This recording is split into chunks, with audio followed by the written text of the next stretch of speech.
So let's move on to the next city that we have on our agenda. The next very exciting session of the day, ladies and gentlemen, will deliberate on resilient Chennai housing and vigorous comeback. So let's introduce ourselves to the panel discussing this topic. The session is being moderated by Mr. Siva Krishnan, Managing Director, Chennai and Coimbatore, and Head Residential Services, JLL India. Siva leads the residential services, developer solutions, and strategic consulting for JLL.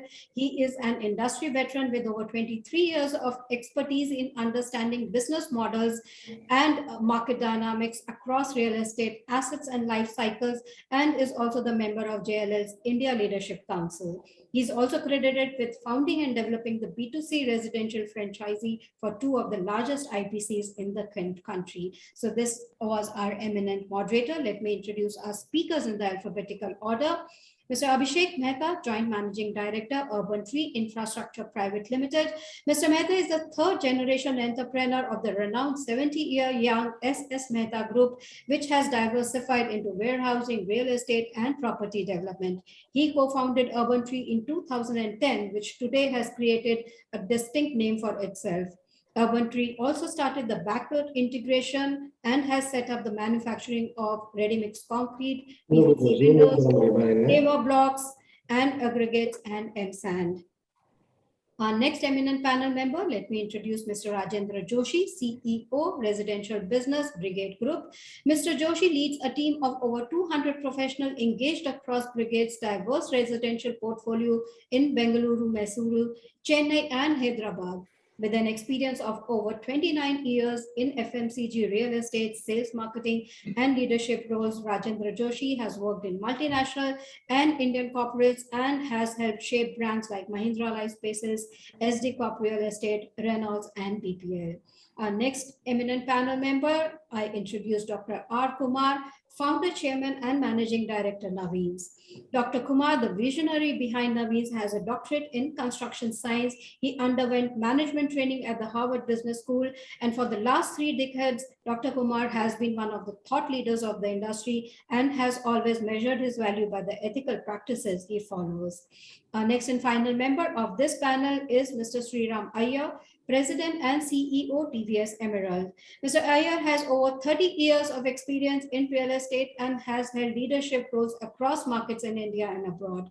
He was instrumental in scaling up operations in the South and East markets of India for Godrej Properties. He has a track record in completing development of over 15 million square feet across asset classes and leading and nurturing large teams to drive sustainable growth. So this is our eminent panel discussing the Chennai real estate. Mr. Krishna, I hand it over to you now. Thanks, Sapna. The interesting part is most of them is known to me for the last 10, 12 years.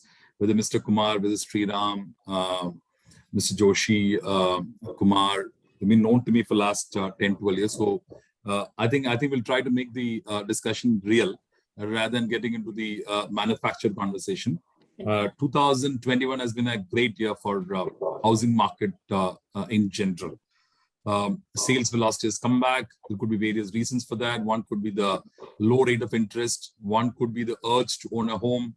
Another reason could be that developers not increasing the price, keep the pricing stable so that they don't want to disturb and disrupt the sale which is happening at this juncture. It only proves that the sector is highly resilient and is bounced back. And interesting to note that the sector went through 3 or 4 tsunamis. We had demonetization, we had GST, we had RERA, we had COVID wave 1 and wave 2. So we have weathered all the storm.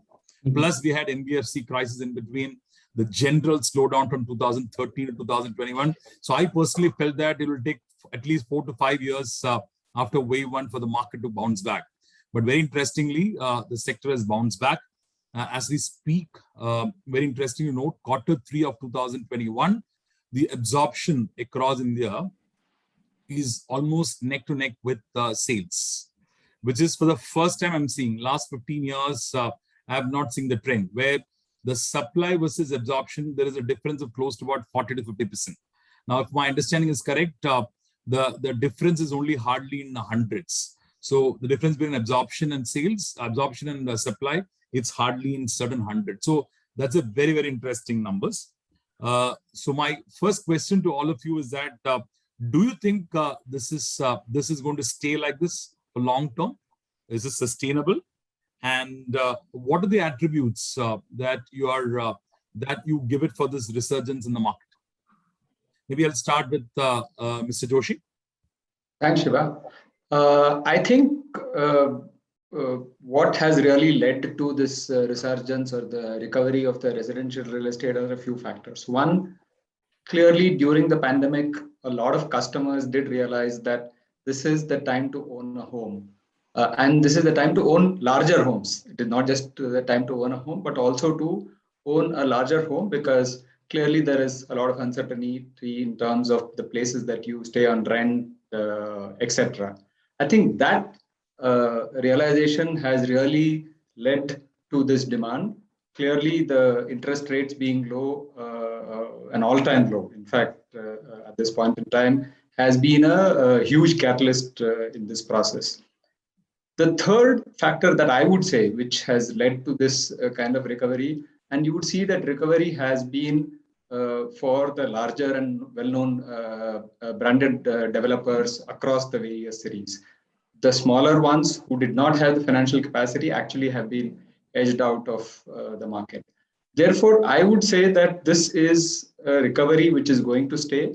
And fortunately, unlike the first wave, during the second wave, the fear was much lesser. And in cities like Bangalore, Chennai, Hyderabad, where a lot of demand comes from the IT/ITES sector, that sector has seen a whole lot of growth in both the waves. They, in fact, have seen a lot of salary increases, bonuses. Currently, there is a huge fight for the tech talent that is going on. So I would think that with all this, and as you would see in cities like Chennai, where the per capita income, the overall economic growth has been quite good and sustained, I would think that the demand recovery is here to stay. The market will gravitate towards the well-known established brands across the cities. Dr. Kumar, do you think it's sustainable? Because the rate of interest is not going to stay put where it is today, because the inflation is at an all-time high, 14%. So RBI is definitely going to use the instrument to cut down the liquidity in the system. Do you think it's sustainable? Because one of the reasons the reason for recovery is also the rate of interest, plus all other factors. There are stories in the story, but that will come later. But do you think it's sustainable? Thanks, Shiva, for asking me this question.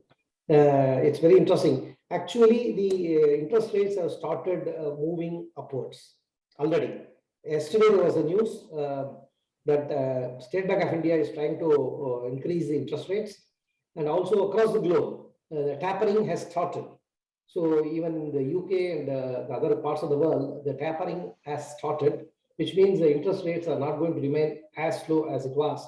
So thanks to the pandemic, the interest rates had hit the rock bottom ever in the history, and it's not sustainable. So it will definitely start moving up. One.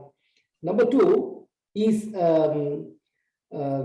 the stability. See, people.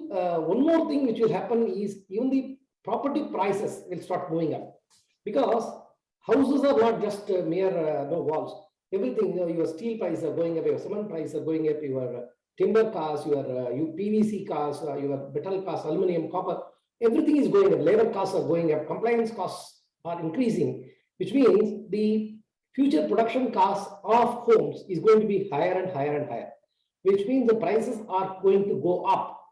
In fact, in real estate, this is a good sign, because people rush to buy when the prices start moving up. They withdraw from the market when the prices are going down. That's what happened in the last 7 years. We have seen the prices were stable or going down, and the people were withdrawing from the market. Now the prices have started moving up, the interest rates are going to go up. I think this will result in a lot of people buying, and they have been lying dormant, they have been waiting for good times. I think the good times have come. I think this is the best time in real estate which has happened. People should rush, and I think this will sustain. And economic growth is, again, we have seen the rock bottom, the economy nosediving, a lot of downfalls, and the COVID has taken us to the very bottom of economic development. Now that will also start changing. The economic development will improve. The state income levels will also start moving up. All this is pointing out to a better future and sustained economic growth as well as sustained sales velocity. Thanks, Dr. Kumar. Sriram, Mr. Kumar was saying prices will go up. Today, the market is looking good because of affordable synergy. You have prices low, your rates low. So it really drives the real estate market. It's a fact. As Mr. Joshi said, the consumption story is coming back. The talent pool that is there in the IT is the main driver, which typically drives the residential real estate market. It's on a high. The salary is going up, the affordability on a higher side. But the key aspect is the synergy between the rate of interest and the stable pricing. So the trends both are going to go up in coming days. So it's a fact that it's a great time to enter the market today. But my question was sustainable. These two factors coming in hand, again, I'm coming back to the question is the sustainability is my biggest worry, because I've seen in 2008-9 where the markets, certain micro markets growing at 30% on a year-on-year basis, which went into the downfall of the real estate market from 2013 to 2021. So that's my question. Do you think the market will sustain with all these factors in place? Yeah, so my view is that I think the sustainability of the real estate resurgence is dependent on the GDP of the nation, right? Currently, while interest rates are low, I think like Dr. Kumar mentioned, economic activity and economic growth is also at its all-time low. However, with several initiatives by the government, the RBI, please mind it, RBI is still taking a very accommodative stance on the interest rates, right? While there is expectation that the interest rate is going to go up, in the interest of overall development and growth of the country, I think RBI is still taking a very accommodative stance on the interest rates. So I don't think interest rates are going to increase in a hurry. Yes, it is definitely going to take an upward trend, but I think it is going to take some time. RBI is going to definitely balance out inflation with the interest rate policy.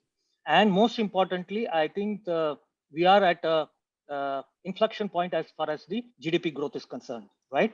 Several factors as far as the country GDP, I think is on the upturn. And I think that is going to be the key factor. And assuming that all the factors are positive, and yes, they are positive as of now, and if they all start showing up, I think this resurgence is going to be sustainable, irrespective of the price increase and the inflation. Because if the GDP goes up, the per capita income goes up, the affordability does go up, and the overall sentiment, of the customers is up. So I think GDP is going to be the key factor. Thanks, Sriram. Abhishek is known for details, man for details. He has a CRM which he monitors on a daily basis, right from campaign costs to the behavior of the customer. So Abhishek, my question is rates. We all agree that one of the reasons for sales velocity, but there are other factors. The urge to own home, everybody accepts that that's one of the reasons. What are the kind of consumer behavioral changes that you're seeing from a customer point of view, which is actually pushing this sales velocity, especially in Chennai? Let me put it like that. Today the customer, which is predominantly IT based, they are no longer afraid of not being on the job. In fact, it's the other case where they are more sought after. All the companies are doling out huge paybacks. So here, look at it from a customer's point of view. I'm having job security, I'm getting growth, and I'm able to buy a home at about an average of about 675 rupees per lakh of EMI, which means if an average apartment in Chennai, if it costs about 75 lakhs, an 80% loan will be about 60 lakhs. For a 60 lakh loan, I need to pay about 40,500 rupees or 40,000 bucks as EMI. An average IT guy today earns far, far more than this. So suddenly here we see a proposition where the urge to own the home, along with the capability to own the home, is there. So what would I do? I start running after stocks which are ready to move in. And if you've seen in the last 18 months, most of the ready to move in, which have the perfect ticket size, I would put it as, have been selling off the rack at an extremely exponential rate. I can tell you, for us, we don't have one single unsold unit left, nothing. And as far as this thing, I mean, in 11th standard economics, my economics teacher had taught us a very simple demand supply curve, which was, the demand being stable. We had an excess of supply at one point of time. We're slowly coming to an inflection point where the demand and supply, like you very rightly said, are matching each other. Therefore, like Dr. Kumar said, you will slowly start seeing a rush on pricing sooner than later with all of these remaining stable. So coming back to the original question, is the growth going to be sustainable? Absolutely, yes. And I think this time around, it is going to be far more calculated growth, which developers are coming in. Like another panelist had pointed out, it is only the guys with the deep financial pockets which have survived this storm so far, with the GST, with RERA, with COVID-1, COVID-2. So in terms of if you get the product right, that is the quality, the location, the deliverability, the ticket size, if you get these 4-5 things right, I think every developer, irrespective of the brand, is selling today. And that is going to be 100% sustainable growth. So I do see the emergence of a bull run starting from now, probably for the next 3 years at least. Great, fantastic. So we are going to see a bull run in residential real estate for the next 3 years. And we're all waiting for it, Abhishek. In fact, that's a great story. As I said, there are stories within the stories. Let's get Chennai specific. I've never seen so much of craze for plotted developments. Now, pre-COVID, plotted developments used to remain with that grade D, E, F kind of developers, selling plots at 10 lakhs, 15 lakhs. Today, there's a craze. All of them are running behind plotted development.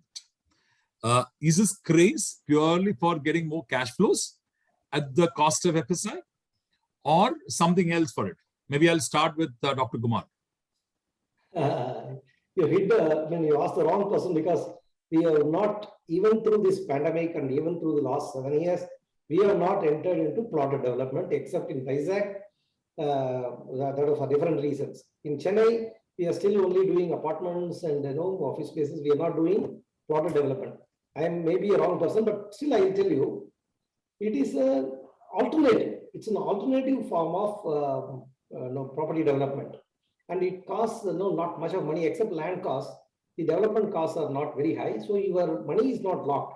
In a situation where the economy is not doing well, the developers are not rolling in cash. This comes as a handy alternative form of development. Of course, people, again, when they sold, most of them have already owned homes, and then instead of a second home, those investors, there is one class of investors. Do they look at a home? They better look at a plotted development as a better opportunity, because they invest less and the appreciation potential is more. So it is all driven by investor sentiment. Investors were not buying homes because the flat prices were not going up for quite some time. So they were looking for an opportunity to invest their money. Even during low economic growth times, there is money to be invested with a lot of people. So they have to find a way out. Thus, that led to this situation of plotted development being offered as a form of investment. Now, most of those sales which happen in plot development is not for building a home and moving in there. It is all from the investor segment. People have just parked their money in plotted development. That has led to this. Now, with the revival of sale of apartments, I think this will slowly pan down, and the apartment sale will increase. That's my view. Abhishek? I have slightly contrary view. I can tell you from my data, we have launched 3 projects, and I am sitting with less than 10% inventory. And all of these 3 were launched in the last 6 months, post the second wave. What I have seen is, as and when the plotting projects come closer to the city, it's no longer the actual investor, but the actual home buyer who intends to buy the land because he's still getting the same low interest rate, be it an SBI or HDFC, still give you that 5-year time to build your house at the same 6.5, 6.75% rate of interest. The further away that you go from the city, then what Kumar sir said comes into the limelight, where it is typically a fill it, shut it, forget it model, where it comes for pure appreciation. Now, I would like you to slightly jog back a little. Chennai has always been a plotting market, and the plotting market, people have always preferred, to park some amount of their investment. It is like how people put in SIP or this, some amount of investment in plots as fill it, shut it, forget it. And I can tell you innumerable examples about it. What has happened of late is when the more organized developers are coming, so your Cat A, Cat B, when these kind of developers are coming, the infrastructure development which is they are bringing about, far better quality roads, pavements, solar lighting, the works, that is creating that excitement that this is the kind of lifestyle that I would like to live in. This is the kind of environment that I would like to live in. So if you actually see, when a person compares a class A product and a class B product, they typically understand, okay, a class A product costs about $100 or 150 rupees more, but they don't mind gravitating towards it because they know that this appreciates far more. So in terms of customer preferences, I can tell you, the nearer to the city, it is the people who actually want to stay there and build in the next 3-5 years. Shiva, can I come in? Yes, Dr. Kumar. Yes. Yeah, in fact, I agree. Abhishek, what he said it very right. Closer to the city, yes, people would love to build. But I'll tell you, in today's modern world there is no time for anything. Building a home is not easy. It's not easy for individuals to build homes like it was 15 years, 20 years back when plots were sold in Chennai. People are building. Today, I think it's all ready-made. Even you don't buy, you don't stitch your shirt. You go for ready-made, even for a shirt. So I don't know how this building, plotted development and then home building by individuals is going to happen as Abhishek expects. I wish so it happens so. That's my view. Sriram, do you agree with Abhishek or Kumar? Yeah, so I would tend to agree with Abhishek in the sense that, I think the urge to own a piece of land and also build on it, I think is very, very strong. We have seen. In fact, we have a plotted development project somewhere in the heart of the city. And we have seen that immediately after we have handed over the plots, people have started constructing. I think the need to customize their homes and build what they want, and within their budget and perhaps at the pace at which they want. I think these are the factors which are leading to the interest in plotted development. The other interesting aspect is there is a new phenomena called branded plotted developments, right? With all the corporates and the big developers getting into plotted development in a big way, plotted developments are not just plotted developments like what Abhishek mentioned maybe 20, 25 years ago in Chennai, where every Tom, Dick and Harry developer used to have a plotted development project. Today, we have branded plotted developments where big developers are getting into plotted development. And we've seen that big time in Bangalore. Well, all the big developers, have had success stories in plotted development. So with the branded plotted development, you don't have title issues, you don't have infrastructure issues, you don't have all the normal issues which you have faced perhaps earlier when plotted developments used to happen.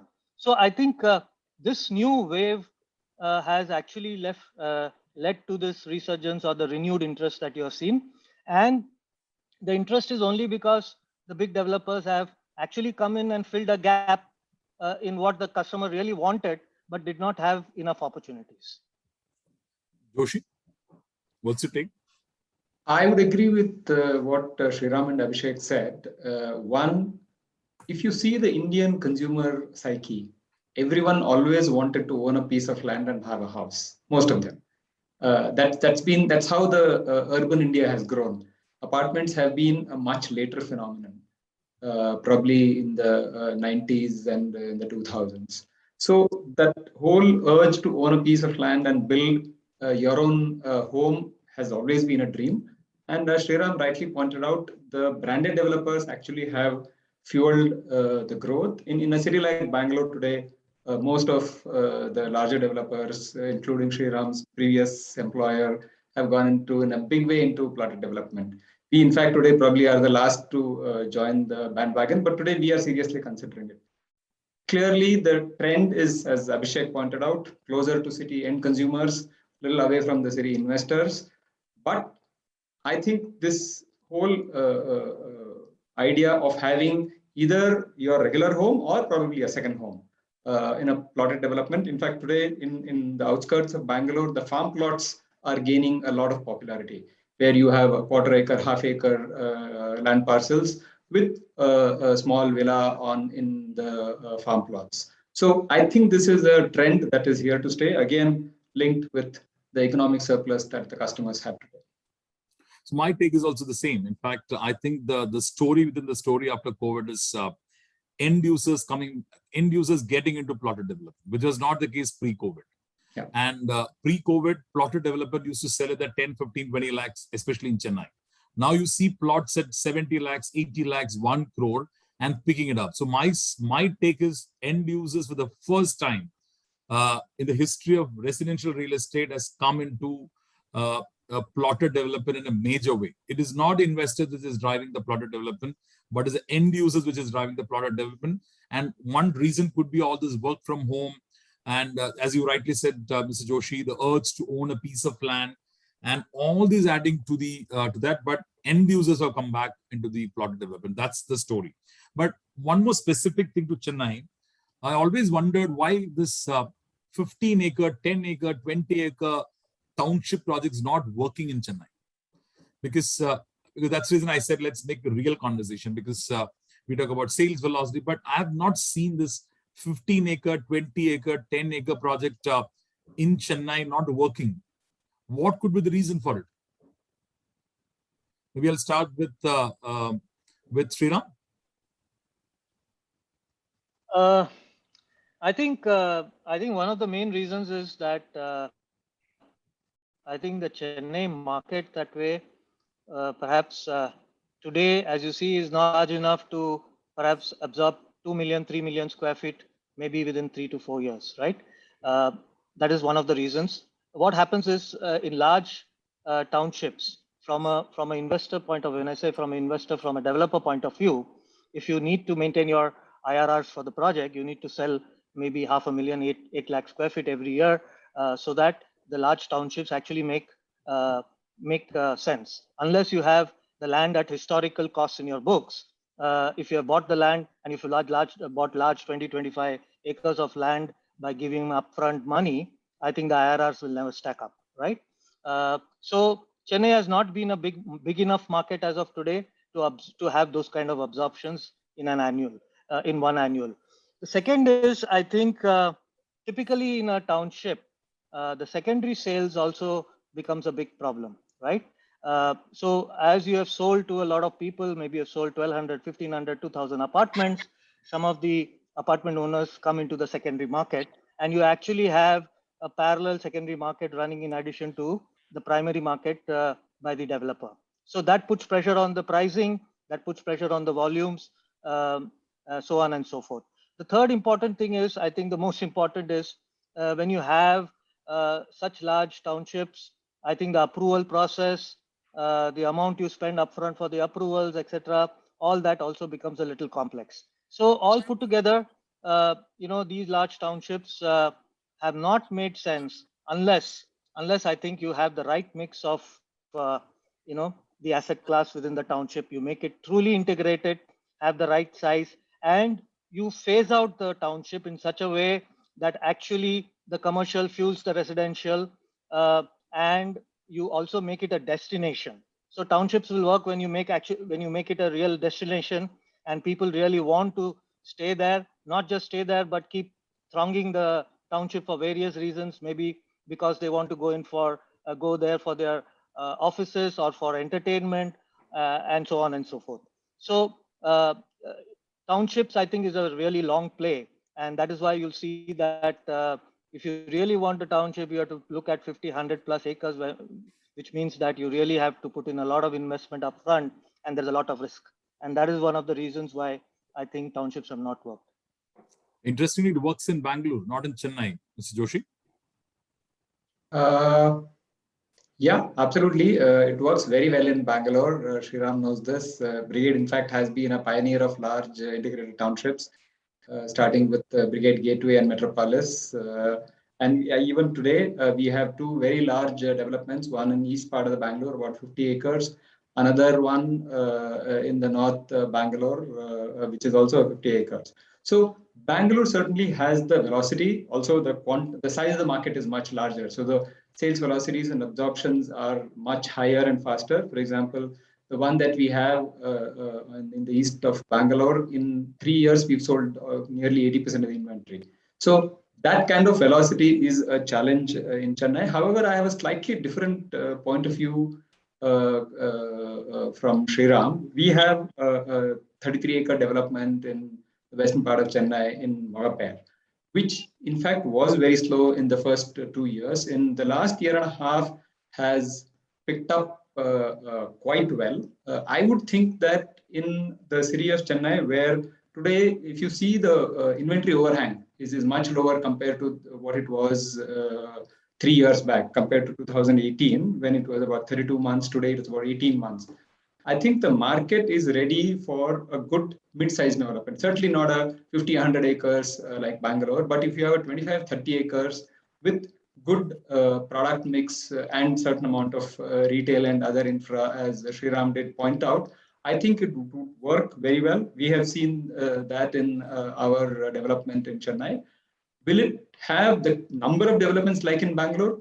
Certainly not, because the market is much smaller. But I think if there is a value from a large, good branded developer with a good infrastructure and various other amenities, I think it would work well. I think it's time to try these things in Chennai. I know I started my real estate with Mahindra World City Chennai.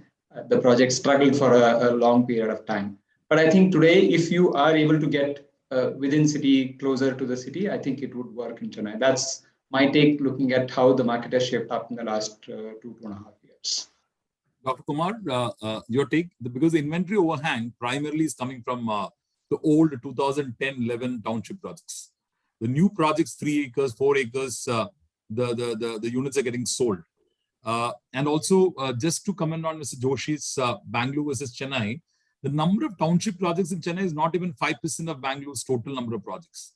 Yet, I don't see Chennai customers moving towards a township project. In fact, it's been a great, I mean, I don't know why this has happened, because in 11, 12, 13, we used to, a lot of developers used to position, rightly so, for appreciation, for investors to come in, and township projects works well compared to a small standalone project, because of the amenities that you can incorporate with the large project. But unfortunately, I've not seen the kind of the positivity around the large projects. I think there is something else in that. Kumar, you're a very experienced guy. There is some reason for it. Yeah, it's very simple, Shiva. What's happening, the Chennai market per se, I mean, they were also saying, Mr. Joshi and Sriram was also mentioning, the Chennai market is relatively small. Bangalore sells something like 55 to 60,000 units per annum, whereas Chennai sells about 15,000 units.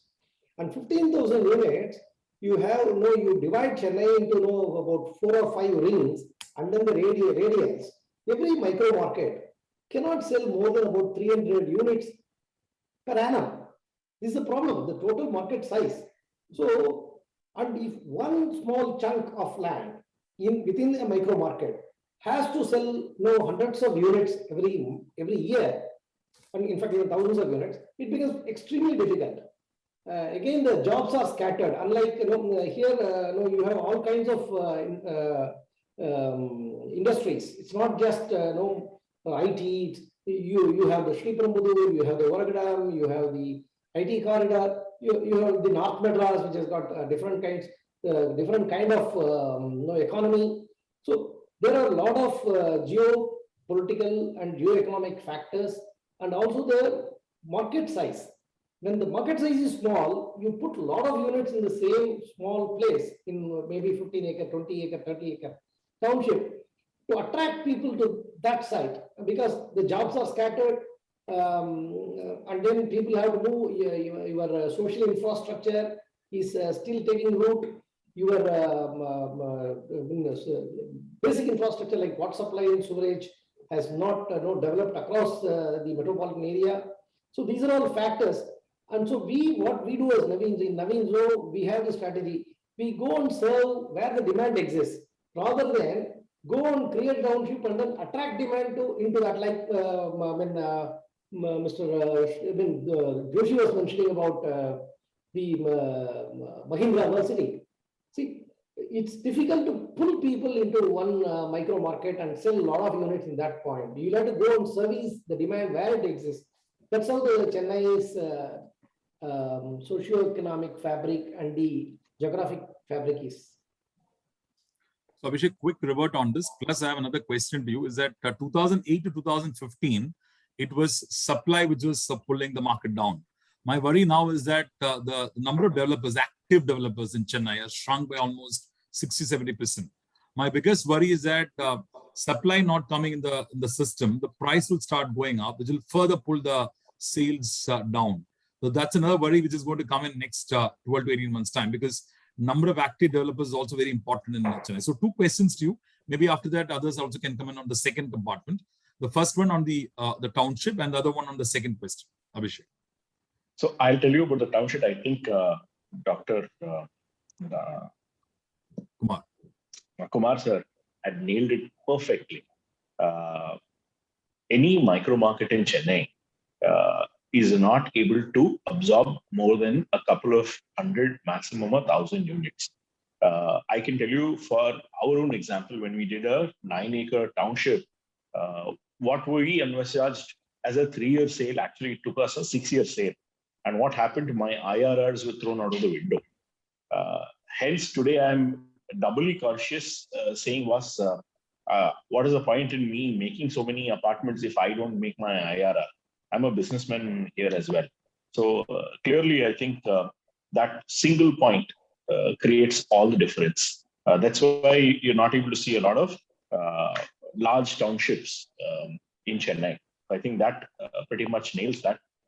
With regard to number of developers coming down, I totally agree that we have had a 60-70% this thing of developers who've just vanished into thin air. But I can also tell you the remaining 30% who are there are now all scaling up to double or triple their size. I can tell you for the case of Urban Tree itself, we are looking to triple our size in the next 12 to 18 months. That's the amount of projects we have already signed up and which is going to get launched. So this is what is happening. So what is happening is the market is now getting more concise with a couple of builders, probably about 30 large builders who are going to be there. Of course, you will always have a large number of builders who are going to do less than 1 lakh square feet a year, which really does not hamper that much. But when you're going to talk about builders who do more than 1 lakh square feet a year of new projects, then I think you'll be left with only about 20, max 30 builders. And each one of these builders, I can tell you, is actually talking about doubling or tripling capacity in the next 12 to 18 months. So in terms of supply, I don't think there's going to be any supply drop. I definitely do agree that, like I told earlier, because of the material price increase, because of the other factors, you will be seeing price increase. Your take, Kumar, on the current Chennai developer market in terms of the strength going down? How is it going to impact? And how can we get the activity going up? Because that's one reason we're all witnessing, saying that the active developers are very, very minimal today. That's the biggest worry. And I don't see much of interest coming from fund houses for Chennai. So somewhere we'll all have to act together from a Chennai positioning perspective also. Absolutely, Shiva. I fully agree with you. I share your concern that the number of developers who really matter in Chennai have been shrinking for the past few years. And that is, yes, that's a matter of concern. But again, coupled with the volume that is getting absorbed per year, how many people you need to supply those units? See, you just mentioned the supply again galloping and then creating a crash in demand. So that's a worry, right? One side we have the worry that more developers, more players very aggressively playing and adding a lot more to the supply, which will bring down the whole market. So now you say there are a number of players have come down. I think it all goes well, right? It all goes well because the number of units and supply, as long as there is the match between supply and demand, then the growth will be very, very sustained. So probably it's a good thing the Corona has done, or the economic downtrend and all those last few years have done to the Chennai market, that the number of players, active players have come down. And as Abhishek was saying, the active players will also be scaling up. In fact, even Naveen, we are looking at quadrupling our supply in the next 5 years. So that is going to also happen. But you'll have to be careful not to get into all developers. I'm really telling, we'll have to be careful about how much we are offering and what is the volume we are trying to generate. See, we compete with each other and then we sign projects. We only go and enrich the landlords. Finally, unless the stocks sell, we are not going to make money, and the real estate sector per se is not going to grow. Only the landowners will be seeing a lot of growth and a lot of cash in their hands. So we need to be careful about how much supply you are going to add. So as long as, so the economic development has happened, the demand side has to improve. That is where the focus should be now. Once the demand side improves, all the players will also start coming back. It's not that they are not capable, they are enthusiastic players, they can deliver really. So they will all come back once the economy picks up and the jobs are getting created, the demand gets increased. So I have absolutely no worry about future of real estate in Chennai. It has got a very solid growth and potential. How does Brigade view Chennai? So Shiva, from our point of view, both Chennai and Hyderabad have been the newer market, and we have seen good traction in the two projects that we have launched. One Xanadu, which is in Magaper, another one which is on the OMR next to the World Trade Center. Both have seen good traction, and therefore, as an organization, we are very keen to expand our footprint in the Chennai market.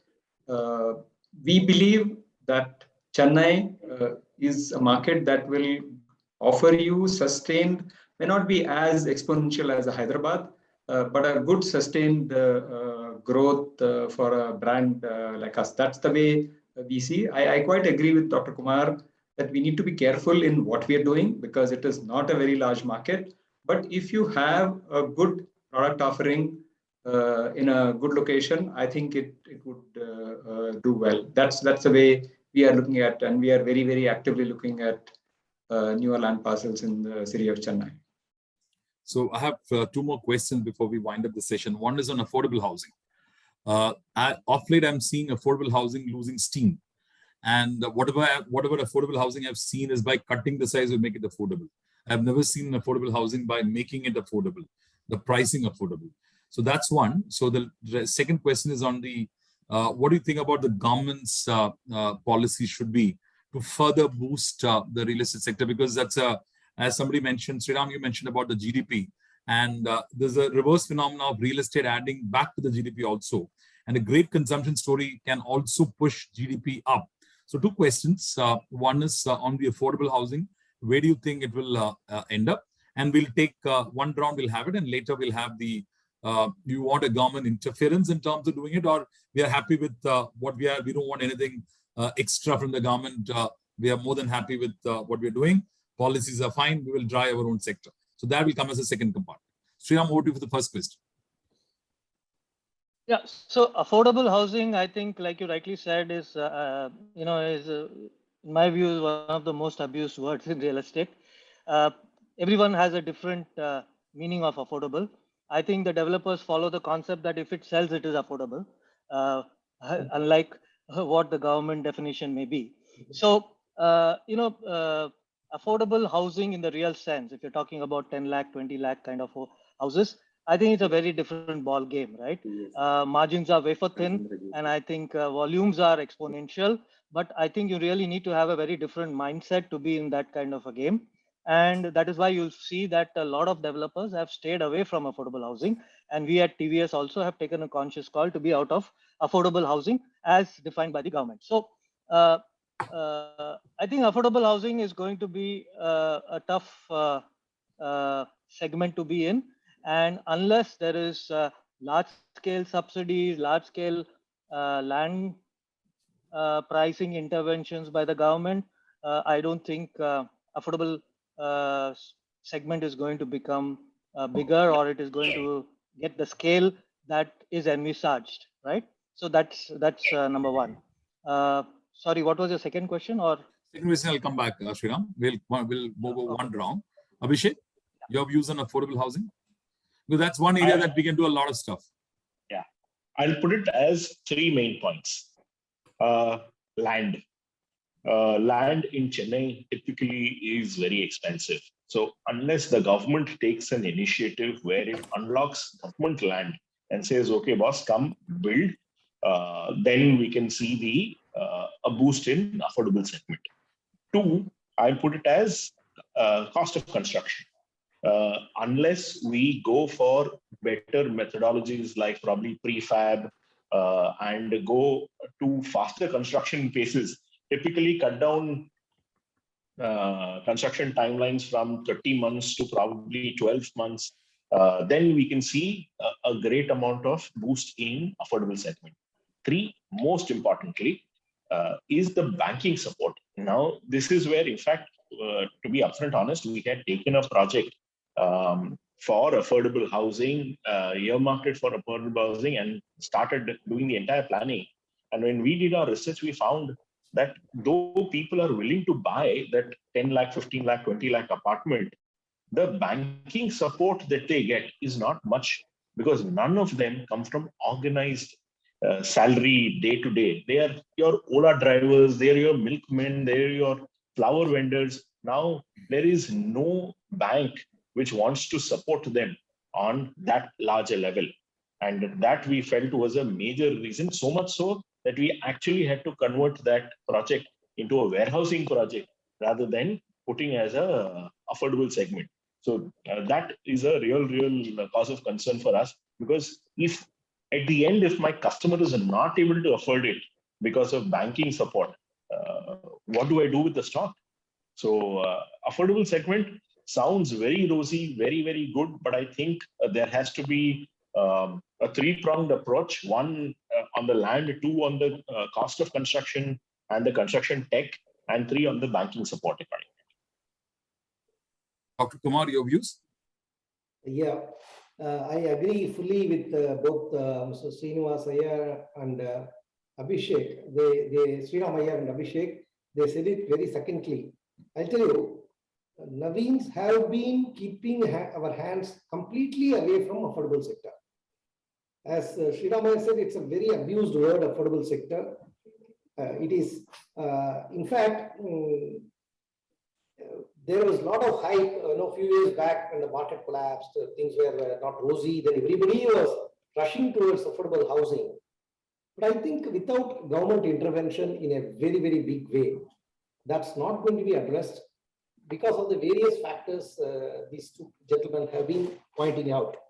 I think private sector will have very little. See, cost of construction, how much you can reduce?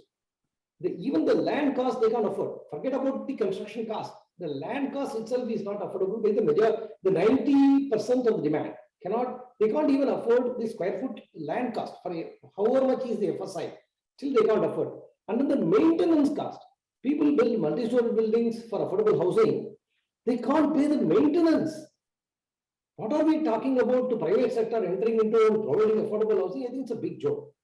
So I am sorry, very, very strong views about this. I think it's off the limits as far as Naveens are concerned. Any plans for Brigade to enter affordable housing? We have done one very large affordable housing project in North Bangalore. But the key factor there, as my co-panelist did point out, was land at an affordable cost. Correct? Which since we got it, whether us, our neighbor Prestige, Godrej, all of them are doing. I mean, what I would say affordable today is the 15-20 lakhs model. In fact, my previous employer, Mahindra, did try. They, in fact, established a separate vertical called Happinest, tried bringing in houses at 15-20 lakhs, including Avdi in Chennai, suburbs of Mumbai, etc. Did not work. In fact, they have moved away now from that model because getting land, ability to construct, and the approval costs and the timelines, all of it, they thought that it would be a great IRR model, but didn't work. Given the pace at which the approvals work, many a times they just get stuck for 2-3 years, etc. Therefore, I think it would work as others have pointed out. And if you look at where it has been successful in countries like Mexico, Thailand, Indonesia. So wherever it's been successful, there is a clear government participation. There is a subsidized land available. And sometimes government becomes a partner in the entire project. Only then it would work. Otherwise, given the way the costs are going up on the construction material side, it will be extremely difficult to meet the real demand of the affordable housing. What everyone calls today affordable housing, as Sriram said, is what customer can afford. I mean, I don't think that's the definition. It's possible, there's a huge demand, but unless government actively supports, participates, it's going to be a pipe dream.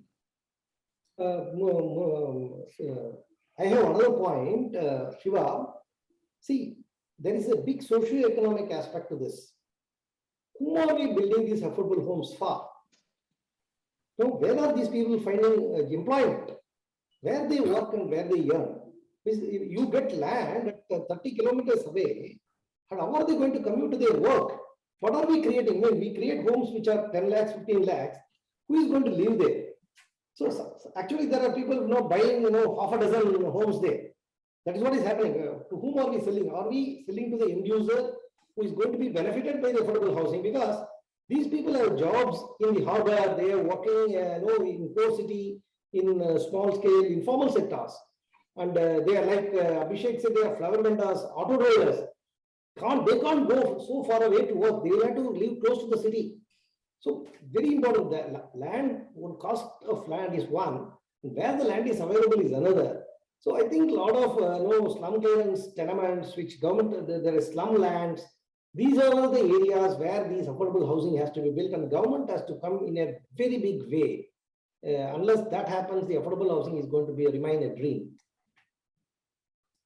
Thanks, Dr. Kumar. So we all agree that the residential market, there is a resurgence in the market.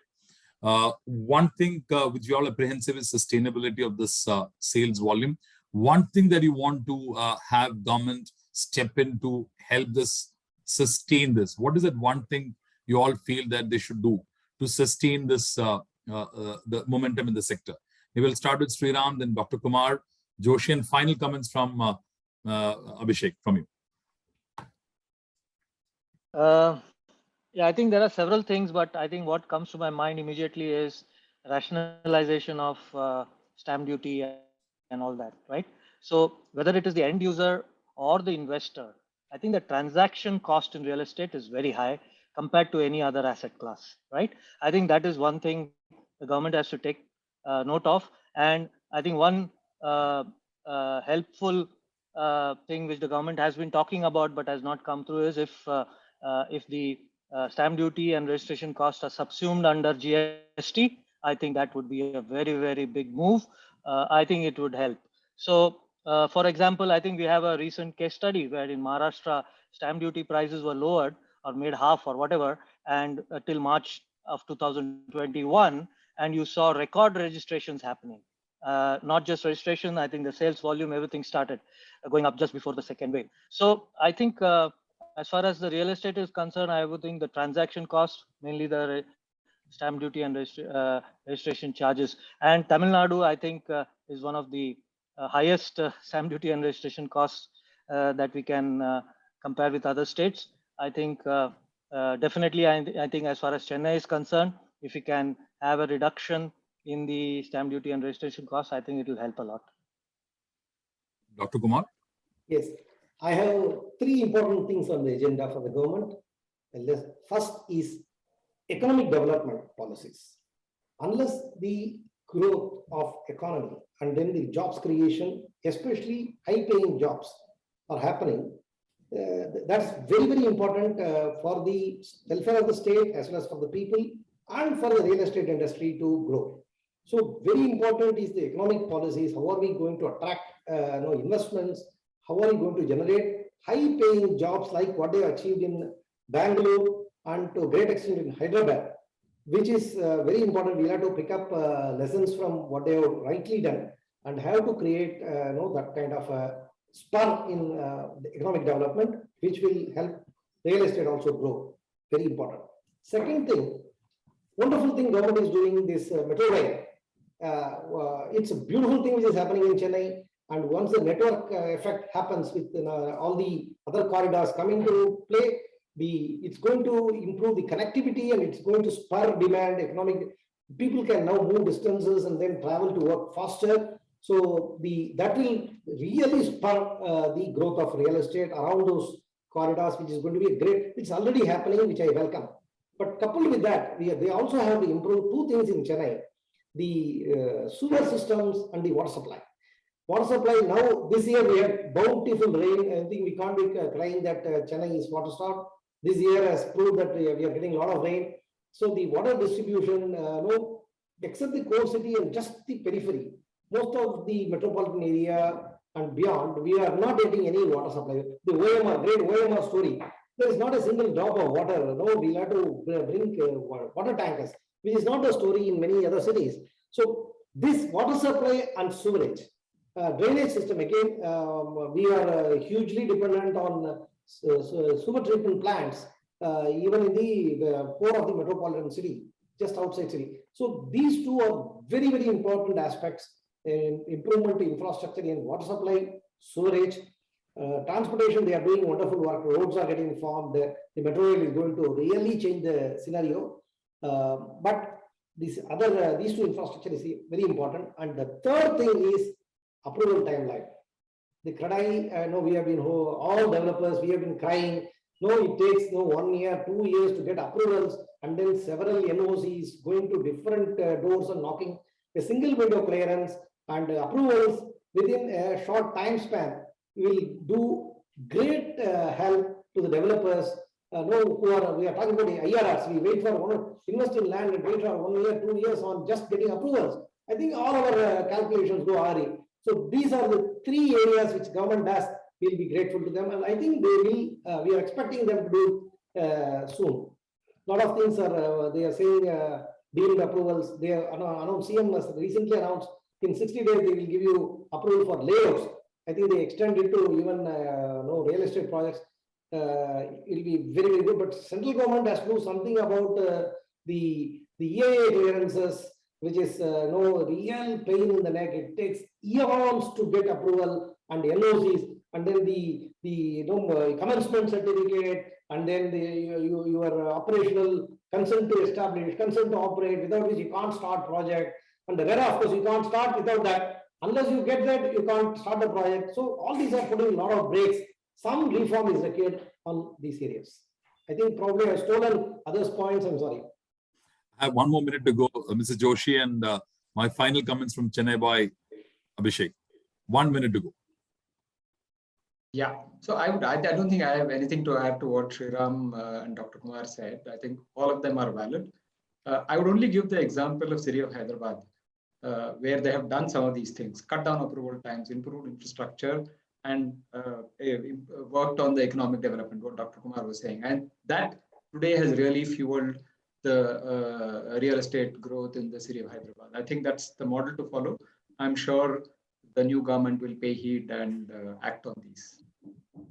Abhishek? Well, exactly these 3 points I had in mind and I written down. There is absolutely no difference. And these are the 3 things: infrastructure development, job creation, and your single window clearance in 60 days.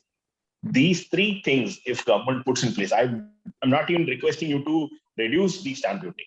I'm telling you, just put these 3 things into place, and I can vouch that in the next 3 years, you'll have at least 10 times growth. Superb. Happy to know that we stuck with only up to approval timelines. We didn't go beyond that as far as help is required from an approval perspective. That's a great thing. So thank you all. Wonderful discussion we have. Over to Sapna.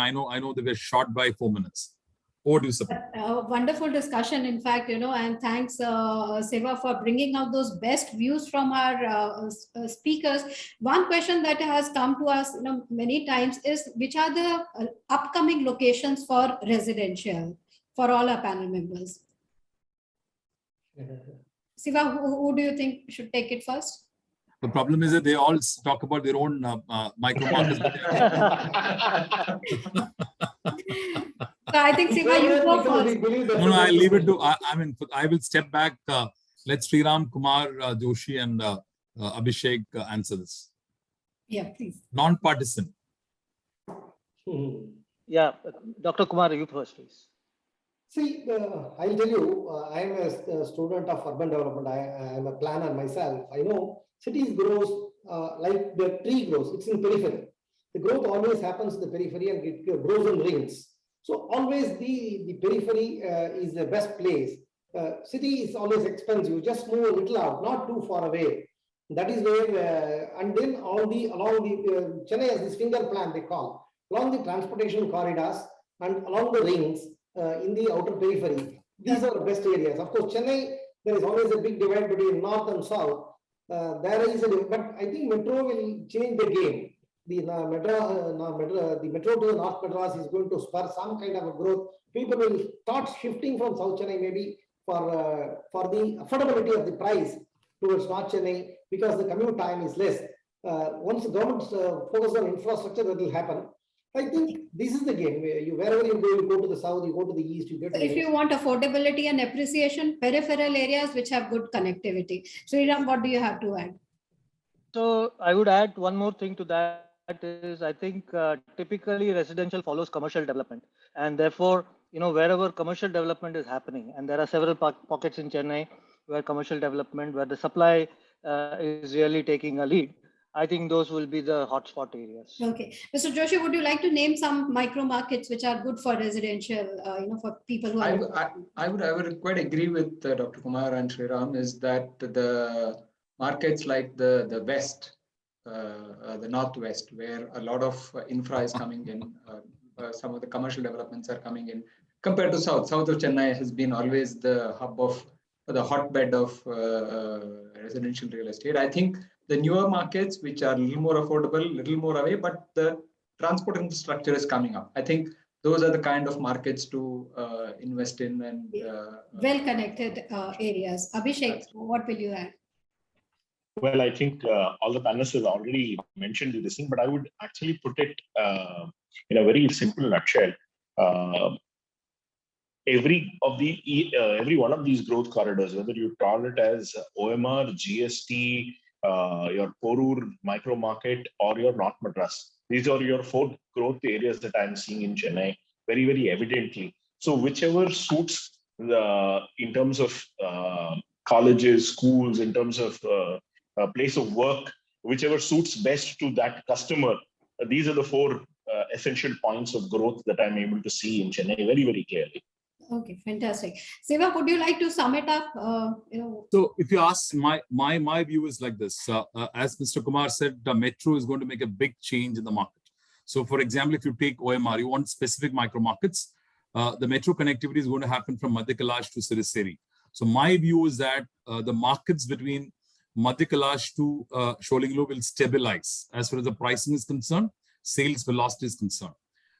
markets like Padur, Navalur, Tayur, Kelambakam, those locations, you'll see price appreciation coming up, plus sales velocity perking up as we move forward, because metro connectivity will make a major role. Plus, I also give a lot of bets on GST, because of late I'm seeing a lot of infrastructure development beyond Pallavaram, those locations. So my take is, and plus North Chennai. North Chennai is also emerging as a good corridor at this juncture. So my take is metro will make a definitive change in the perspective of the customers. And next 2-3 years, these are some of the micro markets which will see appreciation. So. Okay, fantastic. A lot of our audience had asked this question, so I hope they have got their answers. So, but thank you so much, Shiva. You had a very hectic schedule, but in spite of that, you were able to join us today and moderate this panel, and get the best views and the opinions from our speakers. Thank you so much for being here with us, Mr. Iyer. Thank you so much for being part of this panel, Mr. Kumar. Always a pleasure to have you on the panel and hearing your expert opinions. Abhishek Mehta, we are, thank you for being part of this panel. For the first time we are meeting, but we hope to have you, again for our, another upcoming event. Mr. Joshi, always a pleasure to connect with you. Thanks for being here, being part of this panel, sharing your views and opinions. Thank you so much. And in fact, all our speakers had been talking about Hyderabad in a, in a good way. And our next set of speakers are from Hyderabad. So let's listen from them what they have to say. Thank you so much, everyone. Thanks for being here.